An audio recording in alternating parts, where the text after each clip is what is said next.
Ndakulanda nokondedwa kutumiki otchedwa The Will of God Ministries mwindine mtumiki wa Ambuye Prophet Ian Ntaba, ndipo lero ndi pa 9 mwezi August 2026 lomwe lili la Mulungu. Okondedwa, tsiku la lero Mulungu Atate amphamvu zonse andilola kuti ndigawane nanu chiphunzitso chomwe ndinachisunga for some time. Ninkadikirira for the right time, so today is God's time, which is best time. Okondedwa, chiphunzitso chimenechi chikukhuzana ndi ma prophecies. Mwina ndinene chonchi kuti fulfillment of prophecies. Mchichewa tinene kuti kukwaniritsidwa kwa ma prophecy. Kukwaniritsidwa kwa ma prophecy. Ndithudi. Prophecy mchichewa ndi ulosi kapena uneneri. Ndiye ine ngati Prophet Ian Ntaba ndadusa mnyengo zina zake zomwe ndimakumbukira kuti apa Ambuye ankandilankhula za tsogolo langa, koma sizinakwaniritsidwe simply because prophecy imeneyo inali conditional on something that I needed to do. Ineyo ndichitepo kanthu. Mwina kuti mumvesese bwino ndifotokoze chonchi kuli mitundu iwiri ya ma prophecies. Mitundu iwiri ya ma prophecies. Mtundu woyamba wa ma prophecy ndi mtundu umene inuyo olomutachita china chilichonse, olomutapanda kuchita china chilichonse, prophecy imeneyoyo will still come to pass. Ndithudi will still come to pass. Inuyo palibe chomwe mungachite kuti musinthe prophecy imeneyo. Kaya muchita china chake, kaya simuchita china chake, koma prophecy imeneyo will still come to pass. Bas. There's nothing that you can do. That one mchizungu tikhoza kuti unconditional prophecy or absolute prophecy. Ndithudi.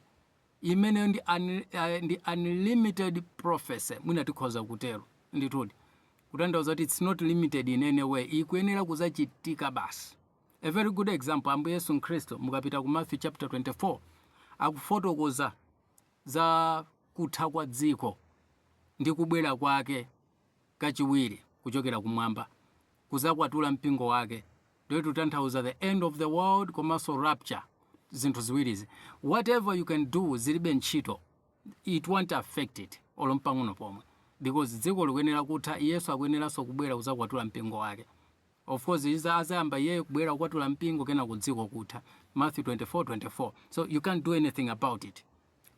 Example yamba ndimeneyo. Example yachiwiri ndimene tune kuti conditional prophecies or limited prophecies. Ndito awama conditional prophecy wandeni ma prophecy kapena tine kuti ulosi omwe umachitika kapena umakwaniritsidwa pokhapokha inuyo mutachitapo kena kakeso mbali yanu. Muli ndi gawo yanu inuyo, gawo lanu lokuti you should play. Ndithudi. Gawo lanu loti muchitepo china chake to make sure kuti prophecy yakwaniritsidwa moyo mwanu.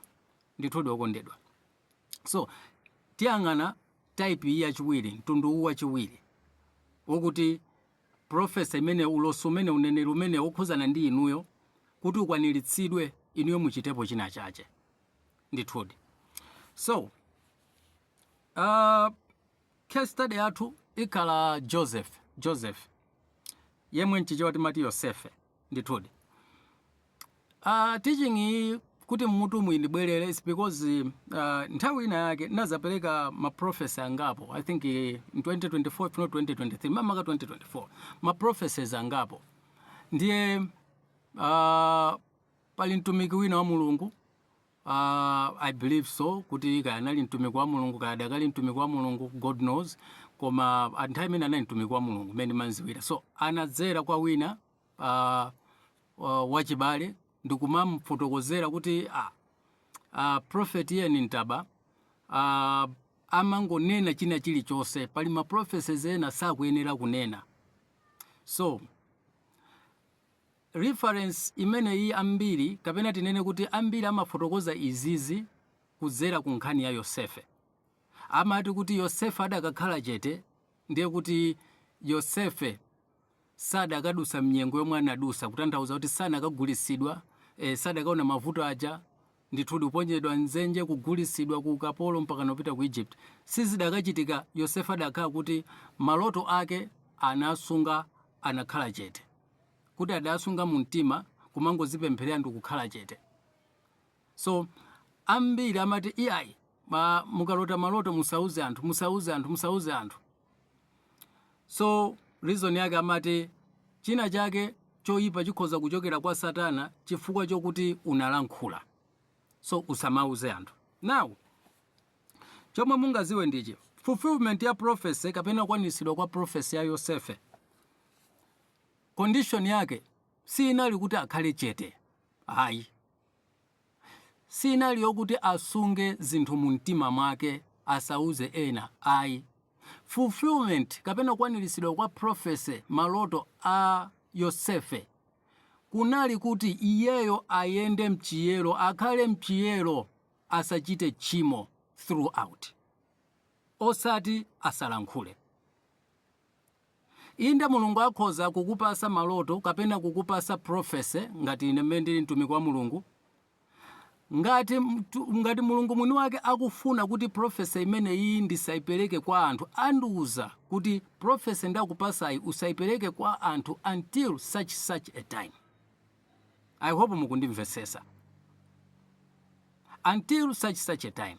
Koma Mulungu akapanda kukulankhula kuti prophecy imene uyisunge upange siru mpaka na nthawi yakuti mmene anachitira kaya ndi achina Daniel kaya achina Yohane olemba buku la Revelation, ningopereka chisanzo. Ngati Mulungu sadakulankhule, you must give that prophecy. Maloto amenewo alankhuleni. Inuyo ngati Mulungu akulankhulani moyo mwanumo kuzera kwa mtumiki wa Mulungu, kunena kuti for example azakupangani promote kuntchitoko, kapena example muzakhala ndi mwana, kapena mukwatiwa, kapena mukwatira, nde inuyo mwalandira prophecy imeneyo, Mulungu sakulesani kulankhula kwauza abale anu, anzanu. Mulungu sakulesani kuuza ena kaya chikondi anu, sakulesani. The only way to make sure the prophecy yanuyo should be fulfilled, kapena kuti ikwaniritsidwe moyo mwanu, make sure you don't commit any sin. Chabwino kuti mumvesese bwino ndiye kuti ku Genesis 37 kuja Yosefe walota maloto awiri aja, akupereka tanthauzo limodzi zokuti iye azakhala olamulira kapena mfumu, enawa azamugwadira. Genesis 37 muwerenga panoka. Walota maloto amene aja waponyedwa nzenje kena kuagulisidwa. Genesis 39 ali ku Egypt.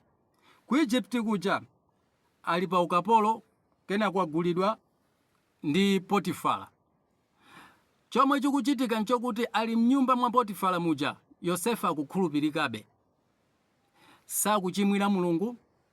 Kuchoka nyumba mwa bambo ake Yakobo anali olungama nthawi yonse amagulisidwayi, kufikira ku Egypt ali nyumba mwa Potifara adakali olungama, sakuchita tchimo lina lililonse. Akuyesedwa ndi mkazi wa Potifara ku Genesis 39, sakuchimwira Mulungu, sakugonjera Potifara, sakusangalasa, sakugonjera mkazi wa Potifara, sakusangalasa thupi lake, sakukwanirisa zokhumbakhumba za mtima wake kapena kufuna kusangalasa zokhumbakhumba za thupi lake, ndikutanthauza kuchita chiwelewele. Sakuchita zimenezo ayi. Yosefe akukhala okhulupirika pamaso pa Mulungu, akukhala olungama pamaso pa Mulungu, mpaka nakufika pokuti ino akuponyedwanso mndende chifukwa cha mkazi wa Potifara. Mu nthawi zonsezi Yosefe sakuchimwira Mulungu. So kwa makolo ake, kwa bambo ake anali olungama. Kubwera nthawi yomwe anagulisa kwa ma-Ishmaelites adali olungama. Ali nyumba mwa Potifara ali olungama. Akuyesedwa ndi mkazi wa Potifara ali olungama. Akuponyedwa ndende ali olungama. Mpaka nakufika nthawi yokuti akufika pamaso pa Farao katanthauzira maloto adakali olungama. Reason yomwe inuyo prophecy yanu kapena tineyo kuti maloto anu sangakwaniritsidwe pa moyo panu chifukwa chokuti inuyo mwachita tchimo. Koma nangati tchimo simudachite,